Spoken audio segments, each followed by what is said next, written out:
My name is Kaitano. I'm from Blue Chip Fisheries International, an aquaculture consultant company. As you heard about fish farming, it is really a business like any other business. But you cannot just treat it like something, but you treat it like you are treating business. You need to understand what the figures are like, what is required for you to start fish farming, how much do you need, and how much are you going to get after you have gone into that production. So this is the reason why I'm here today to present to you on the business case for fish farming. Right, to begin with, if you look to the figures, you need to consider the production plan first. When you are planning, you need to understand what are the requirements for you to go into fish farming. And if you look to the first columns, I've indicated that you need to consider about fingerlings. How many fingerlings do you want on the production capacity that you are looking at? I've tried to demonstrate about 4 models of different production capacities. Number 1 is the 400 kg model. Number 2 is 1000 kg model. Number 3 is 4000 kg model. Number 4 is about 10,000 kgs model. That's the type of harvest that you are looking at the end of your production. So how many fingerlings you need to stock in your infrastructure, a cage or whatever, for you to get 400 kgs. On the figures, you need about 1,925 fingerlings. We have put that number considering that fish are living things, they also die. And you need to understand that they die during transfer, they die during the adaptation process, they die during the fish husbandry process. So all that, we've considered a global survival of around 52%. That you lost about 48%. Will you make it? This is the reason why we have put the fingerlings much higher, so that when you are harvesting your target, you will get it. So if you look to it, you need 1,925 or 400 kgs. You need something like 4,810 fingerlings to produce 1,000 kgs of fish. You need also about 19,252 fingerlings to produce about 4,000 kgs of fish, and about 48,077 fingerlings to produce about 10,000 kgs of fish, which is about 10 tons. The reason buying fingerlings is much cheaper than losing fish when they've eaten a lot of your feed, which is much of the cost. So it's better to lose money in buying fingerlings. At the end, get your target. You don't lose much. So this is how you need to do your planning.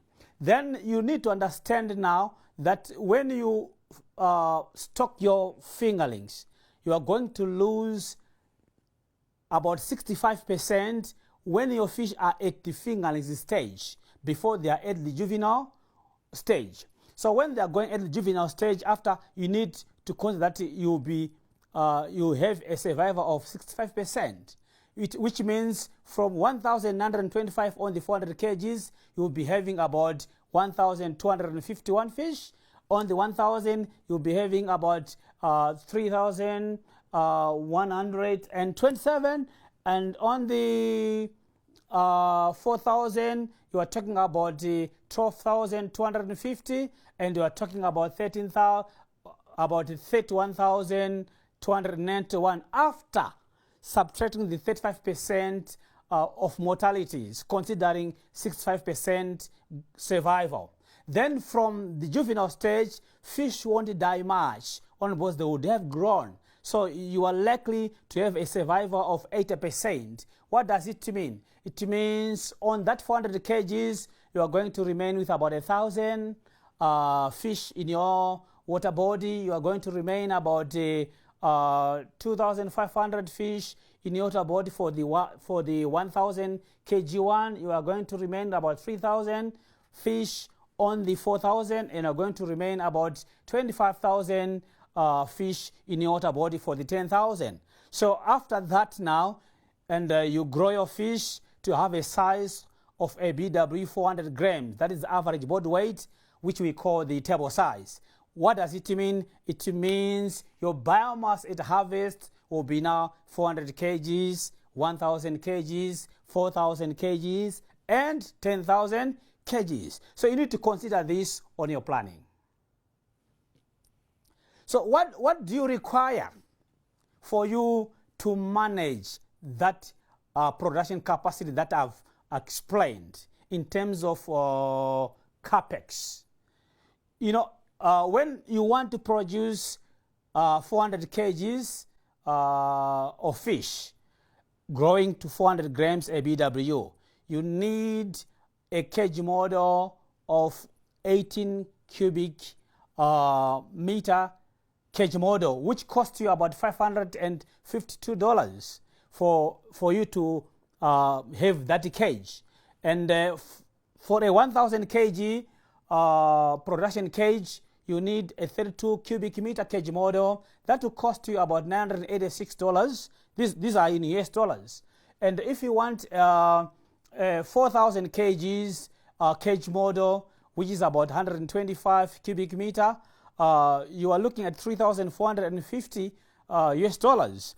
And if you want to produce about 10,000 kgs of fish, you are looking at around 312 cubic meter of cage size, producing 400 grams ABW. So that one will cost you about $6,980 US dollars. So that's the kind of cost of the cage that will produce you the kind of harvest which I explained.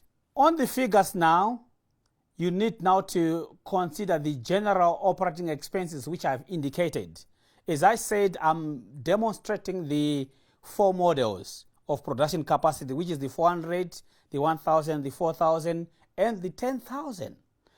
On the 4,000, you need to understand how much feed do you want for you to produce 400 kgs of feed.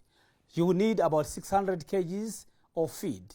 And I've used an FCR of 1.6 kgs, which means your feed for that is about $540 for you to manage 400 kgs. Then if you want to produce about 1,000 kgs of fish, you are looking at about 1,500 kgs of feed, which will cost you around 1,350 US dollars. If you want to produce something like 4,000 kgs of feed, you are looking around 6,000 kgs of feed, which will cost you about 13,500. So that will produce you the 4,000 kgs of fish. And if you want to produce about 10,000 kgs of fish, you are looking around 15,000 kgs of feed, which will cost you 13,500 US dollars. And this feed includes the starters up to the growers when you are now going for harvest. Then you need also to consider how much am I going to incur to buy the fingerlings in order for me to produce the kind of kgs that I want, or production that I want. The fingerlings will cost for the 400 kgs will cost you around $73.15. $73.15, and the fingerlings for 1,000 kg production will cost you around $182.78, and the fingerlings for 4,000 kg production will cost you around $780.32, and the fingerlings for 10,000 kgs will cost you around $1,876. That's the kind of money you need to consider when you are doing your planning. Now, when you go there, as I said at the first, that when you are doing fish farming, don't forget that salt is a necessity. It's a product that you want to have each and every time on board. It helps you to reduce the stress for the fish. It helps you to kill bacteria, if any. It helps you to also heal some wounds when you are doing your fish husband practices. Therefore, you need to consider how much salt do I want when I want to produce something like 400 kgs. We have got an assumption of about 150 kgs of salt. That will cost you around $33. Then on the 1,000, you need something like 300 kgs of salt. That will cost you around $66. Then on the 4,000, about 500, which will cost about $110. And you for the 10,000, you need about 2,000, which will cost you around $440 only for the salt that you need to have. And this salt I'm talking is not just N salt, but I'm talking of coarse salt. If possible, get the non-iodized salt, which is better for the fish. Then you need also to consider issues to do with labor. Of course, this is business. No matter it's yourself or whoever, you need to consider the labor. So that's the kind of labor, and the labor depends on where you are. But I just put an assumption that on the 400 kgs, maybe you are looking on the labor cost of $400, on the 1,000, the same $400, on the 4,000 and the same $800. That is for a cycle of about 8 months. And on the 10,000, you are looking about 1,800 only for the labor cost. Then you need to check on the administrative cost, which I said is about 5% of all the total production cost. And you see that it will be $33, about $66, $332, about $780 only on the administrative side. Then other costs of other things that can happen. So consider all those things. That's the operating expenses that you are looking at when you are going into fish farming. That table now demonstrates the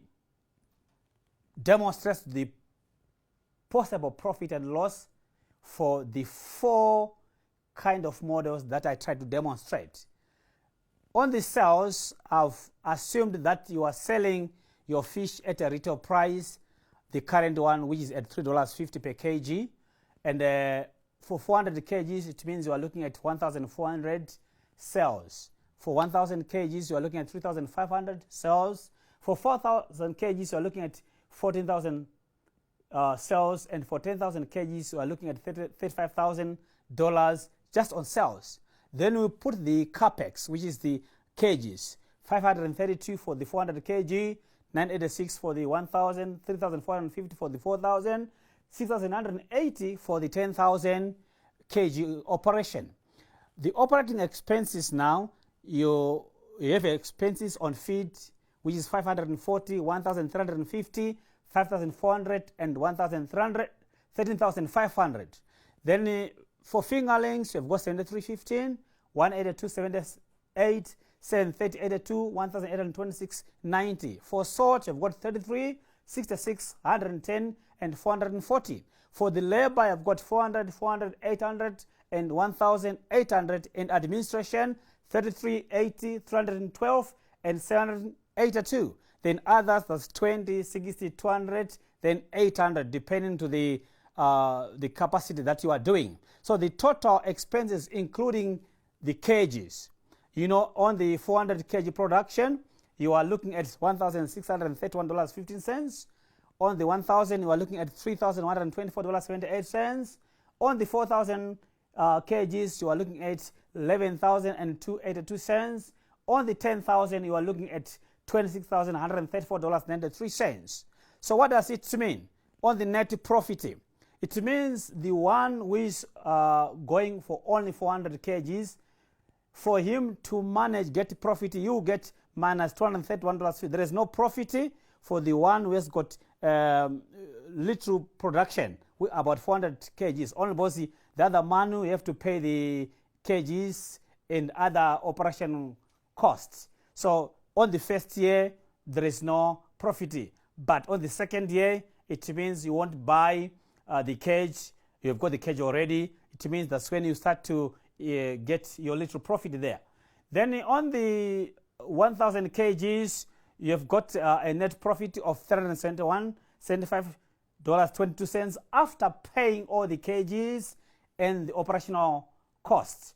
And on the 4,000 kgs production, you are left with the $2,997.18 as net profit after paying the kgs and the operation costs. And on the 10,000 kgs, you are your net is $8,865.07 after paying all the kgs. This is only on the first cycle, meaning the second cycle is an advantage. So this business is about the volumes. When you put more volumes, you are likely to get good profit. But if you put less volumes, it means the profit is very little. This is now the real tilapia that you would have produced. Cage culture produces you this quality of bream. I think you can look to the image and you can see this is the real bream from the operation. Stocking densities are exciting and really commercial. The market demand is high worldwide when you go into cage culture. I would now compel you to make a decision not to fail fish on your table at least 3 times per week, because fish is a key food in our lives. Make a decision to look for a water body and go cage culture. The sky is the limit, because we've got plenty of those water bodies in our nation. Make a decision to feed the nation with enough fish. Make sure you are seeing every table in this nation having fish. Make a decision to create employment. Make a decision to raise income for your life and family. So what's your value addition? It is my take that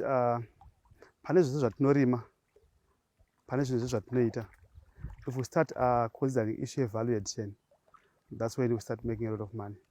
Imagine ukari manzungu nasi, ukatekesa dziri msaga dziri makoko adzo, you won't make money. But ukadzitonongola ukagadzira dovi, that's when you realize a lot of money.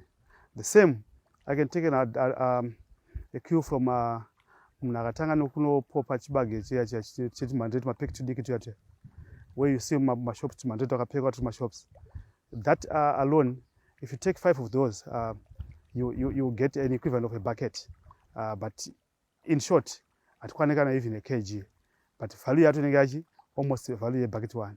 So my point is, let's all get into value addition. Let's think beyond what we're seeing now. Let's go beyond. And even my chickens, if you start putting my cutlets, you still make money. That will chicken. My advice today is, let's get into value addition. Start improving the value of the product that we do sell. Then we'll make a lot of money.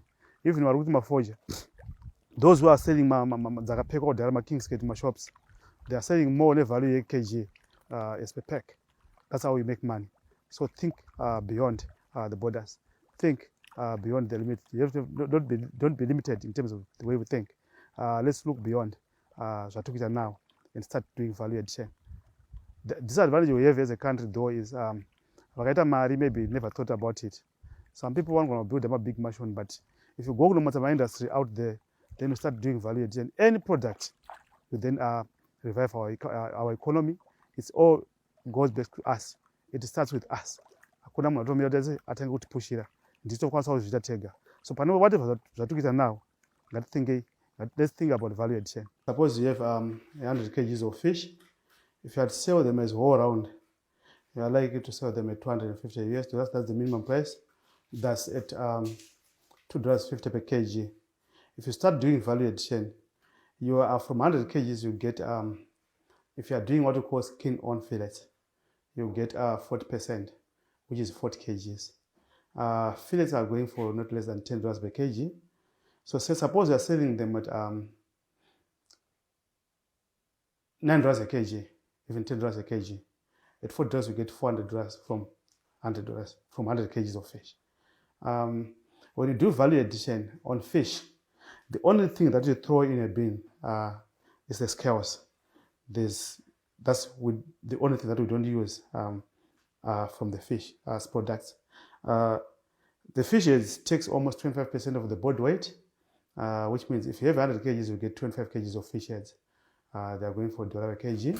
So you would have $25 from the fish heads. As for the frames, you get 11.5% from the fish, which is 11.5 kgs of frames from 100 kgs of fish. Then you get what we call belly flaps. Belly flaps is the belly part of it and the ribs. They'll take, you get 12% of from the whole weight of the fish. That's if you have 100 kgs of fish, you get 12 kgs of belly flaps. They are going for $3.20 a kg. Then we have what we call fillets. These are what we call the skin-on fillets.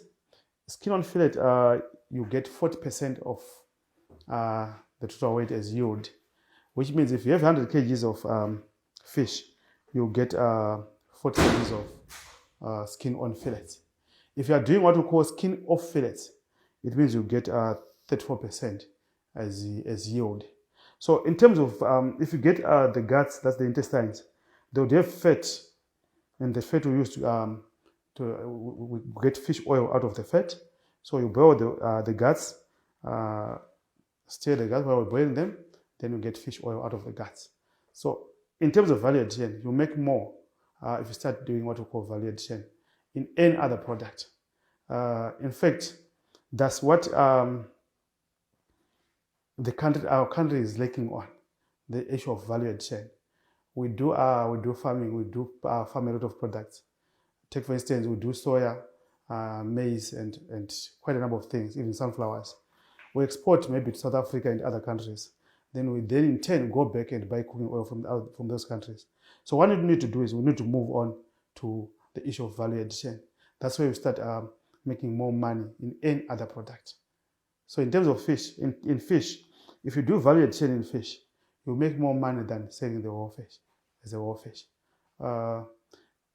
Also, the fish itself, before you start doing value addition, it's 100% in terms of weight. So if you take off the guts, the intestines, you take off, you lose 6% that goes to the guts.